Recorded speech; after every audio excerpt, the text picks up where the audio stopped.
Before we start today's video, check out our merch shop, linked in the description down below. Use code Ahsoka in all caps to get $7 off your order. May the Force be with you, and enjoy the vid. Hello there.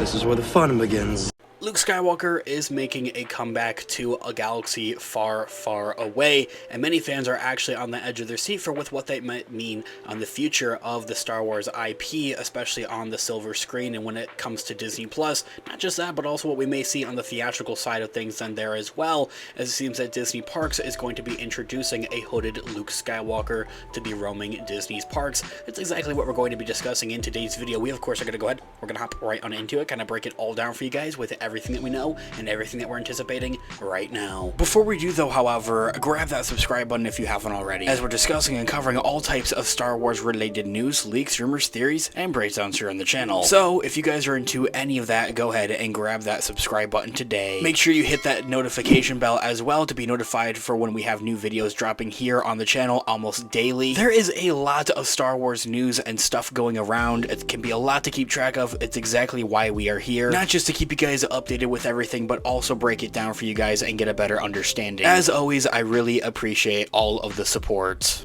Okay, so in this video we are going to be taking a quick read from one of my favorites out there, dorksideoftheforce.com. I'll have their article linked in the description down below as an overgarnering source for you guys to check out there as well. The actor Mark Hamill has first portrayed the iconic Star Wars character of Luke Skywalker nearly 50 years ago in 1977. He was even younger than that when they actually filmed the first movie, so it's not a huge surprise that a 73-year-old Mark Hamill doesn't quite look the way that he once did for the original trilogy films. But as he had explained recently on the Smartless podcast, it does come as a bit of a shock to young Star Wars fans in particular, actually, and so when they had spot him in public, they can't help but wonder why this so-called Luke Skywalker doesn't look like the one on their television or computer screens, or the de-aged Luke Skywalker that we've seen in The Mandalorian or in the Book of Boba Fett.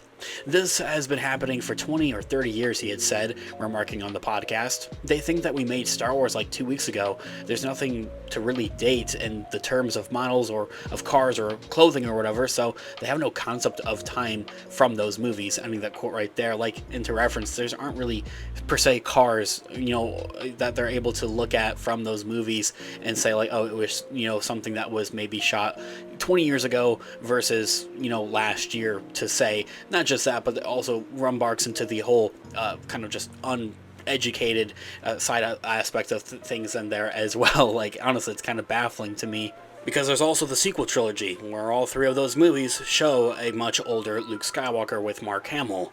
However, I digress. Jedi Master Luke Skywalker had become one with the Force at the end of 2017's Star Wars The Last Jedi, only to return, in a Force Ghost form of course, as the mentor to Daisy Ridley's Rey in 2019's Star Wars The Rise of Skywalker. A digitally de-aged Mark Hamill had later reprised the younger version of his iconic role in both the Mandalorian Season 2 finale in 2020, and also in the Book of Boba Fett Disney Plus show. And so now the legendary Star Wars Skywalker saga will return once more, this time within Star Wars Galaxy's Edges at the Disneyland Resort in California. Disney Parks announced that Luke will appear for the first time at the immersive destination set against the backdrop of a conflict between heroic resistance and the First Order. Fans can of course encounter not just Luke Skywalker, but also being accompanied by his trusty sidekick astromech droid R2-D2. And when the Jedi arrives at Black Spear Outpost, a resistance stronghold on the Outer Rim planet of Patu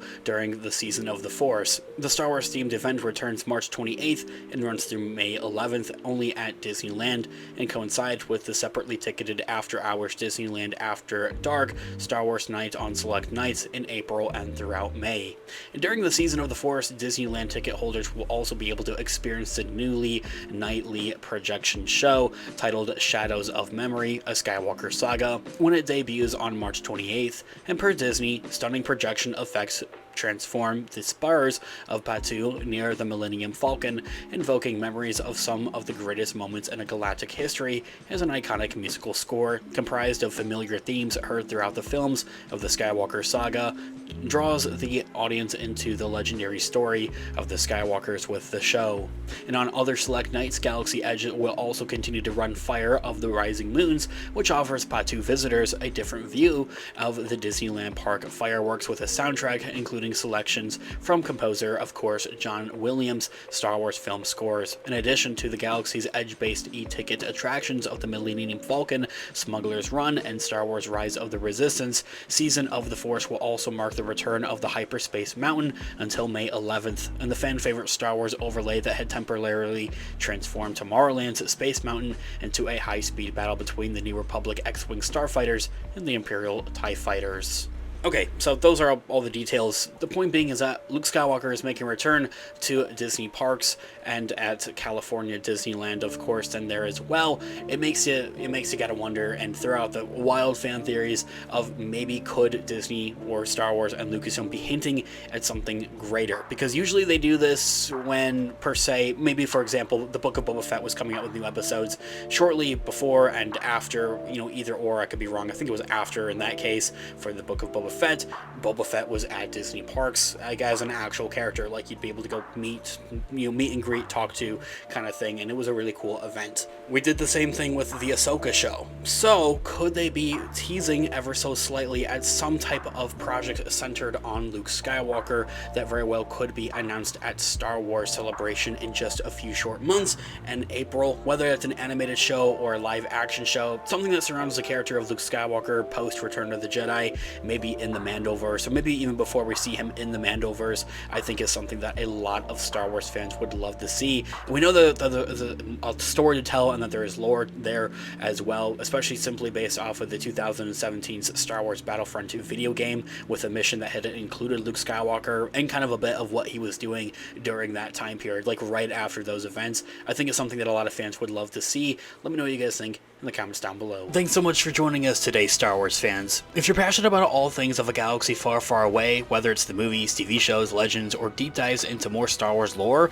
you've come to the right place. We're here to talk about everything from the rise of the Jedi to the fall of the Empire and so much more. We break down your favorite characters, unpack hidden Easter eggs, and give you our predictions for the next big adventure in the Star Wars universe. And whether you're a Padawan or a seasoned Jedi Master, we've got something for you. And if you want to take your Star Wars fandom to the next level, make sure to check out our online merch shop linked in the description down below. We've also got a couple of codes for you guys to get some cash off, so definitely use those. But we offer anything from t-shirts, hoodies, hats, and so much more, so check those out. You'll also find a couple of affiliate links down there as well. At no additional cost, you can support the channel. So check out our links in the description down below. Don't also forget to follow us on our social medias as well for even more Star Wars content. We're on Instagram, Twitter, TikTok, and Facebook, and bringing you all of the latest updates, behind the scenes sneak peeks, and all of the Star Wars fun that you can handle. All linked in the description down below. And thanks so much for being a part of the Star Wars family. Make sure to like, subscribe, and hit that notification bell so you don't miss any of our future updates and videos here on the channel. Remember to never stop exploring the galaxy, and may the Force be with you always. Peace out.